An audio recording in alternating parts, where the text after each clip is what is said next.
Good to be with you this morning.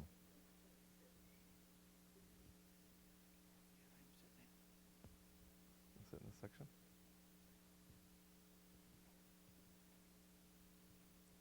Would you please turn your Bibles to Proverbs Chapter 13? Proverbs Chapter 13.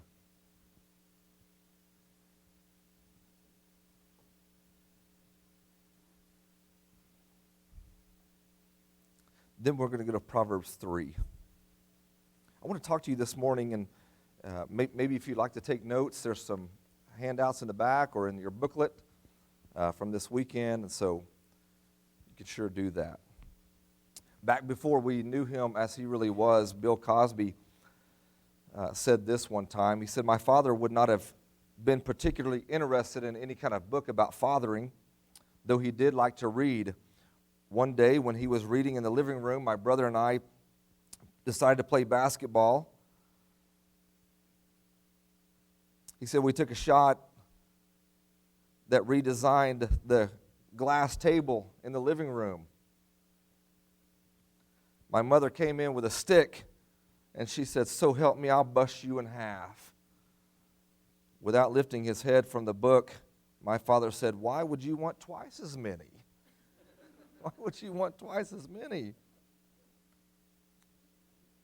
Stan Mitchell, who was a professor at Freed-Hardeman University, and I think he passed away about 2 years ago, unfortunately. He recalls this conversation between a couple of parents discussing their son who had been arrested for shoplifting, and not only that, but he was in possession of drugs, and they were just at their wits' end with their son. What can we do? That was the question. What can we do?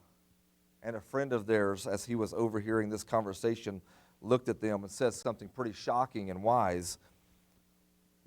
You can tell him no.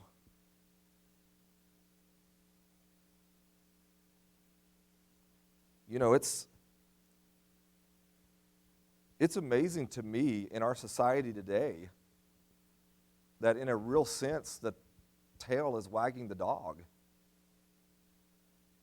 Like the child gets his or her way most of the time. Even within our faith, within the church, it's like the child determines whether we come to Bible class or not. Christian, that shouldn't make any sense to you. Because we get scared of telling them no. If we tell them no, then society tells us we're going to mess them up in the long run. And if you're listening to society, you're listening to the wrong thing. We know that, don't we? So we listen to God's word. Proverbs chapter 13 and verse 24 just simply says, "He who withholds his rod hates his son." Watch this last part. "He who loves him disciplines him diligently."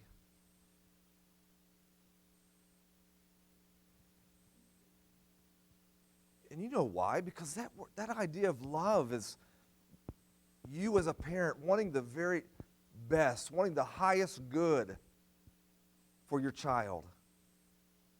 And we know that a life that's undisciplined is going to be an ungodly life. There's just no joy in the life that doesn't have self-discipline, or in the life that is undisciplined, that's not been disciplined by the parents.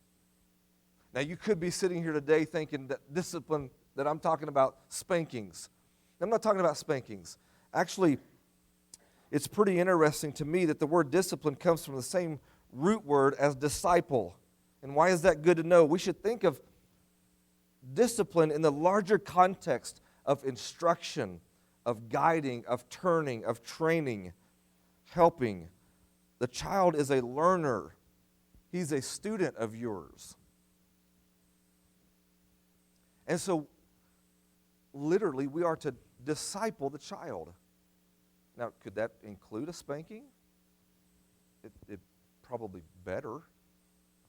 And we'll get to that when we get to kind of some of the practical things of discipline. But we have to get our our heads wrapped around what God wants from us as Christian fathers and mothers and grandparents, more grandparents now than ever, raising their grandchildren. Because we have so many deficient, apathetic, cowardly parents giving up on their children, selfishly giving up on their children. Someone has to do it. So no matter how you've grown up in the past, I want to suggest that we at least open our minds and consider how we might raise our standard in disciplining to match it up closer to God's this morning. Turn over to Proverbs Chapter 3. I just want a couple of these Proverbs to sort of set our minds right. Proverbs Chapter 3, verse 11 and 12. The Proverbs writer says, "My son, do not reject the discipline of the Lord or loathe his reproof. For whom the Lord loves, he reproves, he disciplines. Even as a father corrects the son in whom he delights." I'm here to tell you this morning and to remind you that there's joy, there's delight in disciplining, whether that's coming from the Lord or coming from us to the child, which, by the way, is from the Lord. Because he commissions us to do this. And fathers, it begins with you. And there are some mothers here who have done it by themselves. Then it begins with you. If you're doing it by yourself, you can do this. But we are commissioned to discipline them in a way that brings delight to the family. It brings delight to the Lord. It brings delight to our culture, to our world. And so, I think there's some good things to do. I think there's some good things to practice. And it may be that your children are long gone. Maybe that you just rarely see your grandchildren or your children or whatever. But these are things that you could actually apply to yourself as well and maybe help others as they're raising theirs. Because we are the church, by the way. We are the family. Is this right or wrong? We are the family of God. We should act like a family then, in being a blessing to one another. That means when a child is doing something in our presence and the church is around, we're a family who helps with that child. We don't enable a child to be a terror. We enable the parents to be parents. That's what we do. And so I think it's wholesome. I think it's right for us and healthy for us to get our view of discipline to match the Lord's. So number one, if you're filling out the outline, effective discipline starts with spending much time with your children.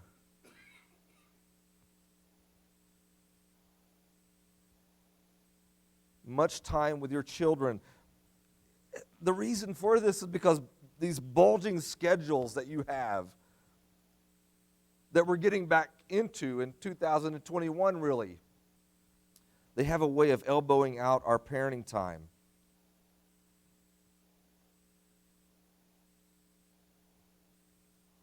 It's not a healthy thing to be busy all the time. It's not a healthy thing to be dragging your children everywhere, every weekend.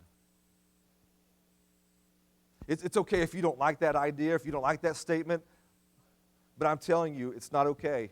It's not good. It's not healthy. Busy. Always going. Very little time to stay connected. We are such a busy society that it just seems like we're doing everything else but really connecting with our God and helping our children connect with our God. And then we look up later in life and we complain. We complain that our children aren't faithful. They don't darken the door of the church building anymore. They sure aren't bringing their children. Can I just gently tell you, do not complain about that. If you haven't invested early on, look, if you go I'm in my 20s, I'm in my 30s. By the time I'm in my 70s, I would love to be wealthy. I would love to have millions of dollars put into a beautiful portfolio that's spread way out, and I've got all these things going on. But if you aren't investing, you don't get to gripe about that when you're 70 and you don't have a portfolio. Okay, you get that idea, right? Can I get a head? I know we don't say amen anymore. Can I get a smile? A head nod? We understand that concept, don't we? That we don't get to gripe when we're older if I've never put into that when I was younger. And so I've got to put in the time. I've got to put in the time when they're in my home. Otherwise, you're going to look up and your children are going to be gone. They're going to be gone away from the Lord. And like so many grandparents, so many boomers today are doing, spending the rest of their days grieving because their children are gone. They don't love the Lord. They love the things of the world, the lust of the flesh, the lust of the eye, the boastful pride of life.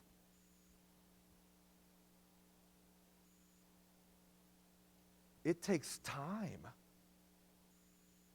The investment is worth it. Not so that you create churchgoers,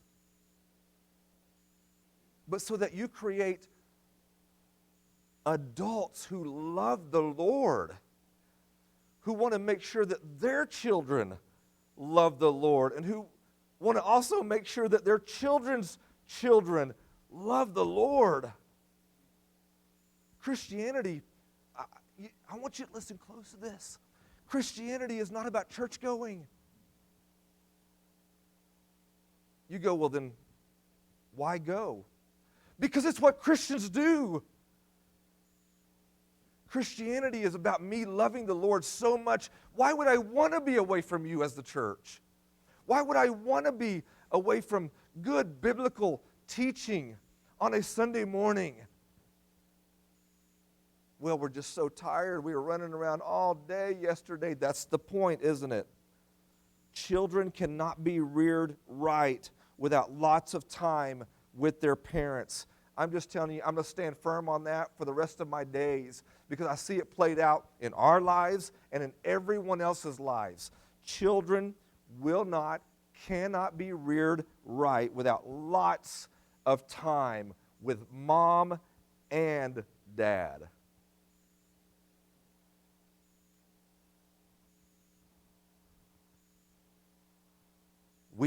I grew up with horses, and Dad still has horses, and many times we would go out early in the morning before school or before we even went to church. We'd go early in the morning, we would work with those horses and break those horses and train them. It would have been silly to think that we could break a wild horse in just a few days or just a few weeks, and it turned out to be a good horse that you could actually trust.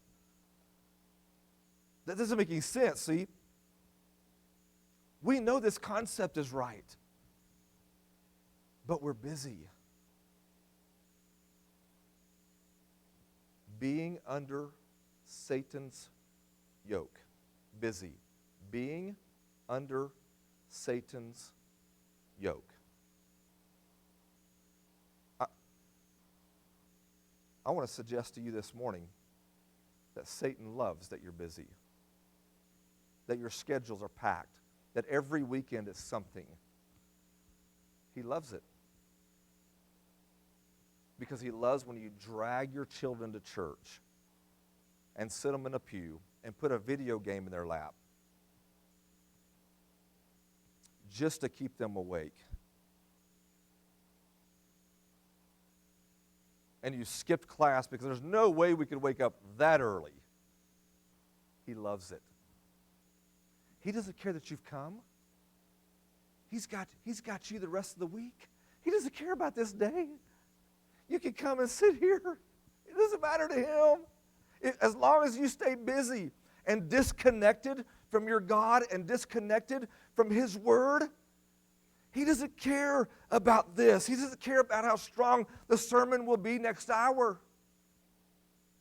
He doesn't care if you're moved to tears, just as long as you go back to your same schedule on Monday and stay disconnected from your God, your Creator, all throughout the week, making sure that all the homework is done, making sure that all the practices are made, making sure that all of these things are kept up with, right? That all the demands and all the expectations are done, and yet you come here and you're just empty. Of course, I'm not talking about you, this church, right? Because we got this thing figured out. Or maybe we are.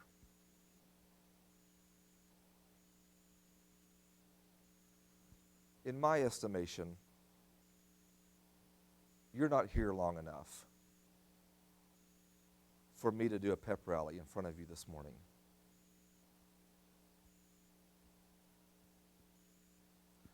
I've just observed, for me, I don't put this on you, but for me, I have observed that most gospel meetings, lectureships, they're pep rallies to tell us how good we are and how much better we are than them, than that church. You may have a different experience at that. I hope so. But no pep rally this morning. No pep rallies on Sunday mornings here. Brethren, we got to shoot this straight. Satan loves exactly where we're at. He loves, as long as you end up with the rest of your days with a thick account, portfolio, you got a great retirement, a paid-off house. He loves that. That's great. Just as long as you stay disconnected from your Creator. And your children do too. And then he's got not just you, but generations of you.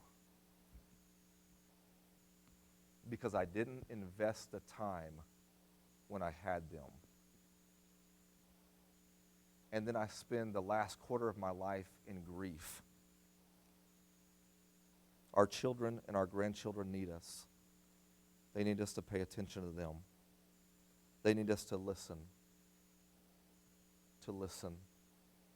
To listen with what they're going through. Your child is not you. It may be the apple of your eye, but he or she is still not you. They have their own take on things and their own feelings about things, their own struggles with things. They're not going to grow up like you. They're just not.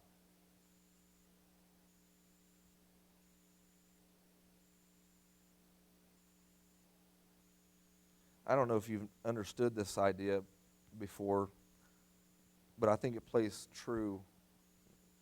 out in our lives, especially maybe in the sports arena. Whatever sport that is, if it's basketball, if it's bowling, if it's whatever it is, it's this concept, and I think it's probably more true in the spiritual realm than in any other area, and that is this: distance creates error.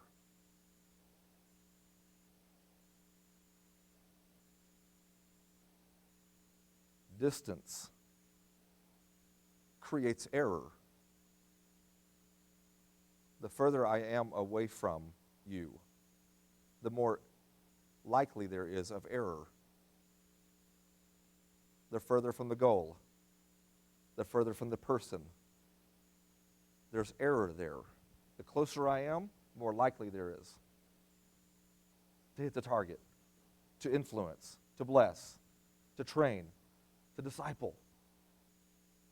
Effective discipline starts with spending a whole lot of time with your children and your grandchildren, because distance creates error. Now when I do these premarital counseling sessions, I tell that old boy, I'm not okay. I'm not okay with finishing this out. I do 5 sessions. They have to read a book. They have a booklet they have to fill out of 111 questions, and then we go through 5 different sessions.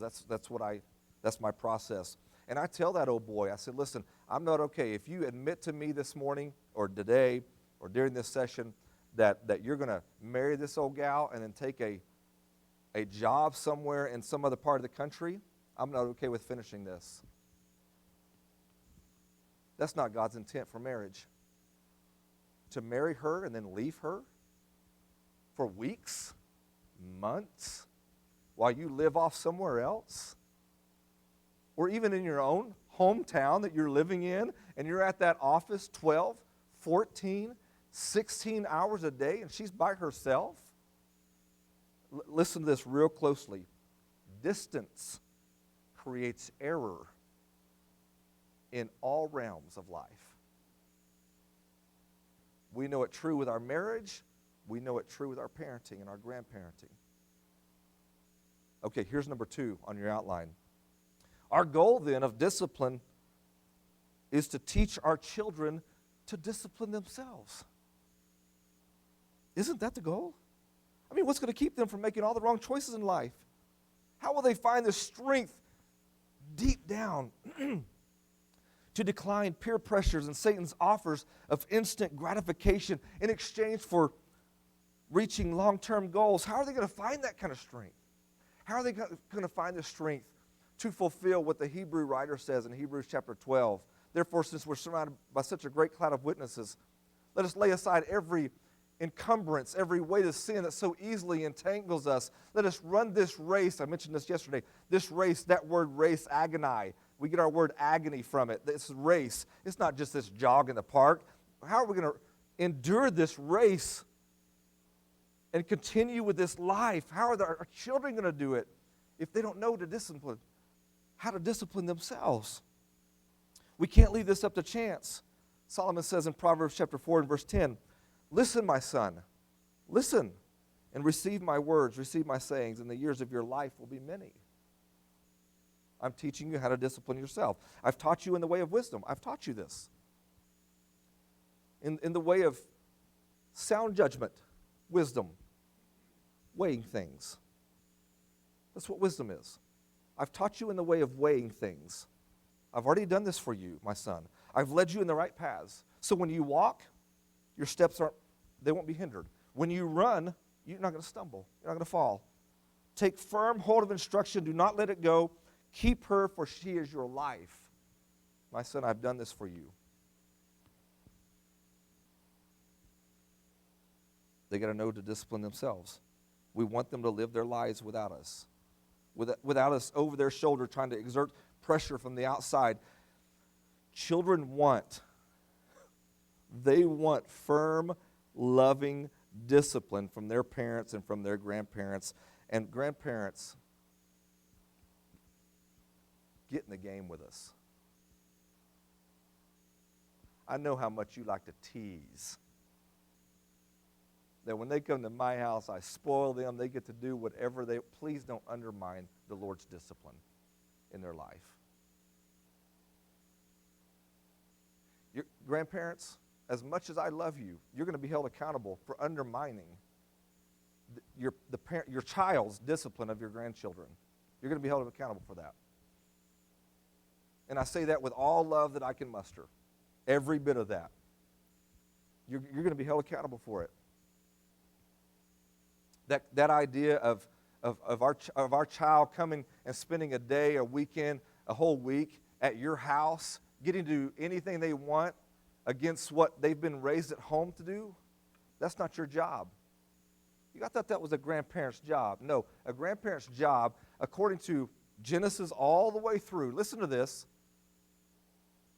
a grandparent's job is to help me raise my children in the Lord. Now, you can bless them with some extra things, but don't curse them by undoing the things that we've been doing. Letting them get by with stuff. Because they've got to be raised to be able to discipline themselves. You know, a well-rounded self-worth comes when children know that their actions are important enough for their parents to regulate, applauding the right, correcting the wrong. I would suggest to you, don't correct the wrong if you can't applaud the right. then you're a dictator of your house. Did you hear me? Don't correct the wrong. Don't correct the wrong if you can't apply the right. If you can't praise them for the good. Because he didn't call you to be a dictator, but a parent. Okay, here we go. So number 3, discipline must begin early in life. Correcting our children needs to begin as early as you believe that they can understand what no means. Often, beginning discipline early when children are quite young will save having to correct them in larger misbehaviors later. I believe this. Lots of parents, it's crazy, they wait, or grandparents, they wait, and they save their no's. They save their no. They save their no's for the big things. They think that parents ought to use their authority sparingly about things like cleaning their room or making their bed or dressing neat or saying yes, ma'am, and yes, sir. They wait to say no about drug use and alcohol use and things like that. It's too late. Too late. You blew it. Won't work. Won't work. There's no established authority. Waiting till later to tell them no when you said yes this whole time? No, you raised yes children. Oh, they've raised yes parents. That's what that is. Yeah, the tail, again, wags the dog in that situation. Hebrews 12 and verse 11, now no chastening seems joyful for the present. Isn't that right? Man, when you're getting that spanking or you're getting that grounding or that correction where we're turning or the pruning, but it's painful. Nevertheless, listen to the word. Nevertheless, afterwards it yields the peaceable fruit of righteousness to those who have been trained by it. Those who have been trained by it. Okay, number 4. I'm going to give you some, I think about 15 minutes left here. Are we 10, 15? Okay. Things to avoid. Things to avoid. I'm going to give you about 4 or 5 things here that maybe they're subjective. Maybe these are my opinion. Okay? Maybe my opinion. But I think my opinion's right. Isn't that how we do? That's the way we are, isn't it? Okay. So when it comes to disciplining in our home, here's some things to avoid, and then I'm going to give you 6 or 7 principles to live by within your disciplining, okay? So we'll go pretty fast through these. Number 1, don't allow whining. Don't allow whining. The Lord doesn't want you to whine. I remember a verse, I think it's Philippians chapter 2, maybe it's verse 14. Do all things without complaining, without whining. I think it seems to me that the children of Israel got into pretty difficult spot with their God. Because whining is so much bigger and deeper than some negative tones coming from my mouth. Does that make sense? It's so much deeper than that. Whining and complaining and griping come from ungrateful hearts.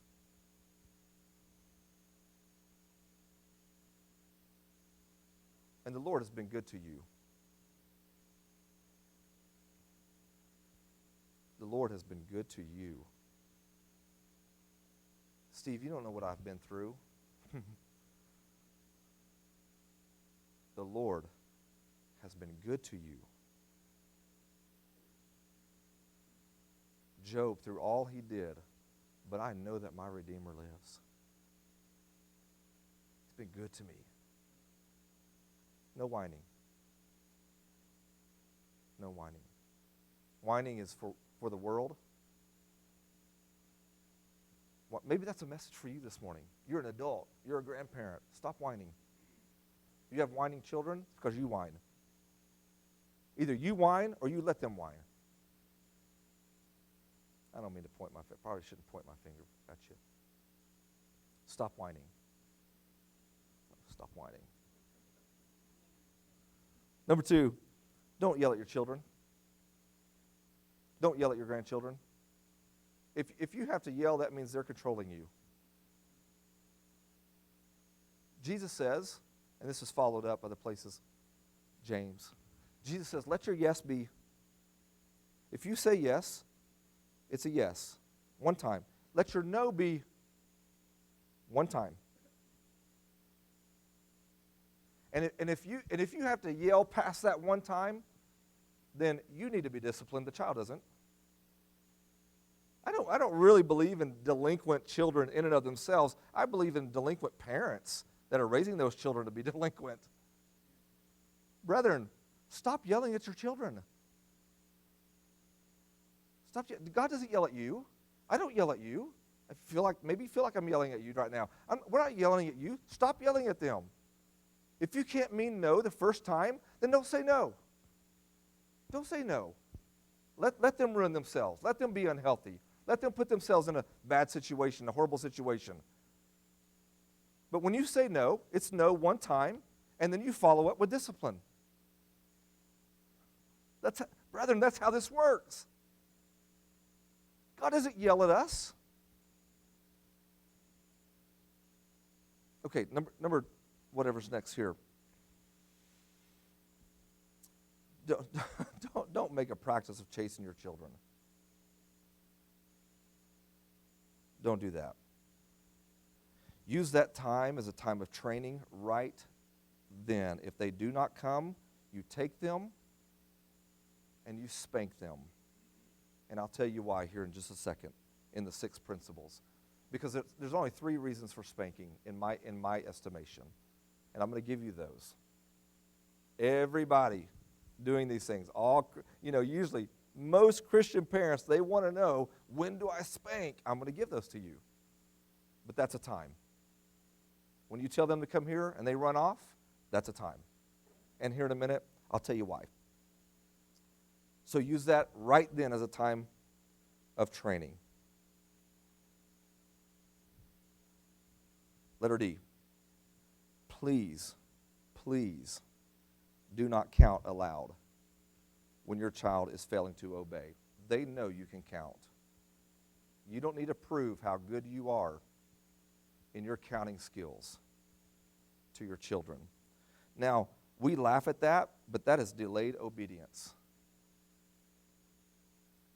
Let your yes be yes. No counting. If you have to count, you don't really mean what you say. That's what that means. You don't mean it, because that's what the child's doing. We took this silly little cruise a couple of years ago, and the last day, I look over there, because I'm like you, I love just sitting around watching people. I'm like, man, I wonder what's going on in their house. I hate to be that child, that kind of stuff. And I see this, we were in the kind of dining area about to leave the boat or whatever, and a couple of tables over, there was this dad and this child was just acting like a maniac, right? Wanting to get his way or whatever. And this dad goes, no, son, stop that. Get down. Because now he's jumping on the cushions, right? Jumping on the cushions. And everybody's going, man, we're just trying to enjoy these nasty eggs. Can you stop? Can you calm your child down? He's just jumping. And I'm like, oh, this is good stuff, man. I love observing this. You know why? Because I get to use it on days like this. That's right. So he's just jumping like crazy, and he's like, get down. Now he's yelling, right? Like we told you not to do. And then he starts counting, and I'm like, oh, man, I wonder how high he's going to get. Now he's like up to 6, and now he's up to 7. I'm like, numbers keep going, right? They just keep on going. Is that what you're going to do? Like, what number does he go, oh, he's at 8? You know what I mean? At what point does the child go, man, I've done it now. I got him all the way to 12. And then it's like, he just sighed, just big old sigh, and went and sat at a different table. It's just like, forget it. And I went, all right. The child won again, right? No counting. that is delayed obedience. Say it one time, and if it can't be obeyed that one time, one of the two parties needs discipline. Okay. Oh, letter E here. Don't slap your child's face ever. Don't lay your hand on them in that way. There's places to spank, right? But we're not trying to humiliate and create something within that child that creates any sort of resentment or anything like that. Okay? Now I want to give you, before our time is up, because we got about 6 or 7 minutes, I want to give you some principles for discipline that I think will hopefully be a blessing to you. First of all, the child should understand what the discipline is for and why it's being imposed. Now, at a really young age, really young age, there's not a whole lot of explanation that you need to do there. But as they get, now, I know there's age groups to all of this, okay? As they get older, though, they need to understand, when they can understand, they need to understand what the discipline is for and why it's being imposed. Now, if they're really little, if they're really young, let me just say this. That 2-year-old, that 4-year-old, that 5-year-old, don't negotiate. They don't know what they're doing. Stop negotiating with your child. Now, honey, listen. The reason I did this is because the other day, they don't care. All they care is about getting their way. That's all they care about. Stop negotiating. You can be real simple, be real clear, use your words, parents, and then discipline that child with whatever we need to do. Let's go to the next one. Spanking should be in response to the 3 big D's. Okay? First one is disobedience. Now, when I say disobedience, what we're talking about is the same disobedience that the Lord talks about that we are disciplined for.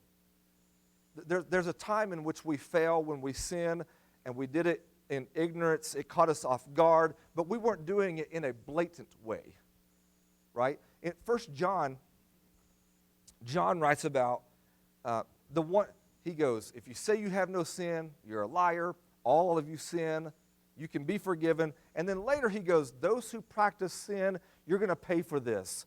That's what we're talking about here. One who practices sin, one who's blatant. If said child knows good and well that she should not run out into that road, because you've already told them that, and she runs out into the road, we don't laugh and we don't jerk them back, jerk their arm out of socket and bring them back over there. We just simply grab them, we take them and we sit them down and we help them understand, I've already told you this, now you're going to get a spanking for this. And you make that hurt. If the child's never been instructed to not go out in the road, she goes out in the road and you spank them, shame on you. Shame on you for doing that. That child didn't know. See, you haven't taught them. Children do all kinds of things that they've never been taught not to do before. That's your time. There's discipline to happen before that spanking then. I've got to turn them and go, we haven't talked about this. This is not healthy for you, my sweetheart. We're not going to do this ever again. But please know that if you ever do this again, then I must spank you. Blatant disobedience. Number 2, disrespect. Blatant disrespect. In other words, when they know better, they should get a spanking. Or if your child is of such an age, they're a little bit older, they're in their teen years or whatever, then they need to be disciplined for that, for disrespecting you. Number 3 is dishonesty.